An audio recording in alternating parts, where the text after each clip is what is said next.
Now for Utah's most accurate forecast with Alana Brophy. Weather rates certified 11 years in a row.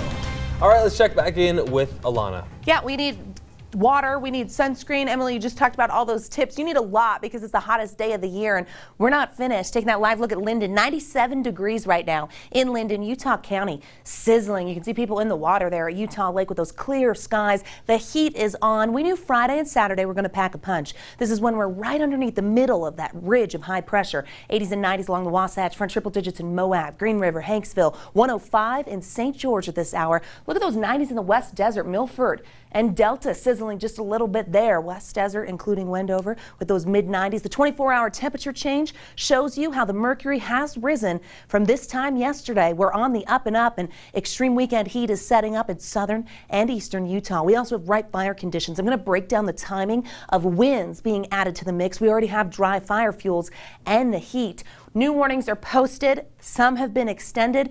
And when can we get that cooler air? It only takes about 5 minutes to stand out in that direct sunlight and ask yourself that question. I've got answers for you, but just know, hot one for tomorrow. Live look at St. George, our Southern Utah University Network camera showing clear skies, the red rock popping, but dangerous heat is out there. 105, can you believe that? We're going to get hotter into tomorrow. Clear skies, really, throughout the entire Beehive State. Our ridge blocking the cloud cover and keeping moisture and clouds into the Pacific Northwest and away from the Beehive State. We just get a few cumulus over the mountains. Dry skies has been the pattern that holds for our Saturday. 96 in Salt Lake, 90s for the next several hours. We get 80s by the time we hit 9 o'clock. When we hit the air at ABC4 News at 10, we'll still be in the 80s. And that, whew, you're going to feel. We're going to be above average for those overnight lows, so not much relief, especially in southern and eastern Utah, where those lows will be in the 70s. Here's a setup for our Saturday. We are going to introduce those winds. They're going to come on back, and that means that those gusty conditions are going to be there. Above average heat, not a surprise with this dome of high pressure.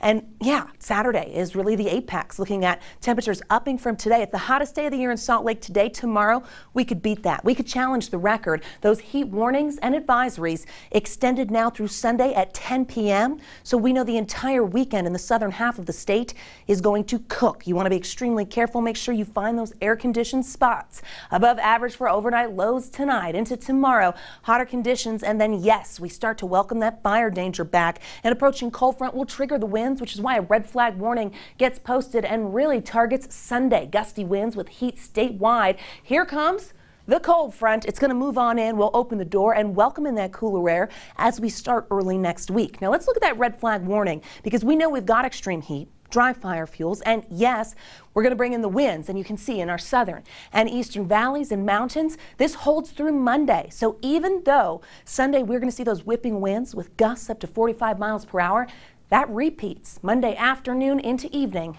So we have to be so careful. Relative humidity, 5 to 10%. Not great when you're getting single digits or teens. We're very early in the season. We're not even officially into summer, so it gives you an idea that fire season is well underway, and we have to do our part. 90s for tomorrow, even 90 in Cache Valley.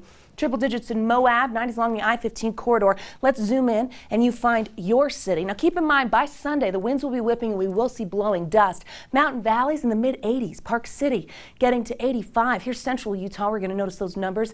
Lots of 90s, triple digits popping up near Green River. Not a surprise. People will be in the river. 107 in St. George. Pack your life jackets if you're going to be out recreating in the south. Lots of sunshine. Tomorrow, hottest day of the next 7 as well as the year in St. George. 107 expected. Winds, cooler air by Monday and Tuesday, but by the end of next week those triple digits return. 95 is the average in St. George right now. We're way above that. Chance on Monday as the front comes through of some shower activity, and then mountain showers really into Tuesday. But look at how those temperatures tumble. Low 70s to 60s. And then hello 90s by Thursday and Friday, because we dry out and that high pressure does its job, warms us right back up, challenging a record for our Saturday in Salt Lake. Glenn, Nick, over to you.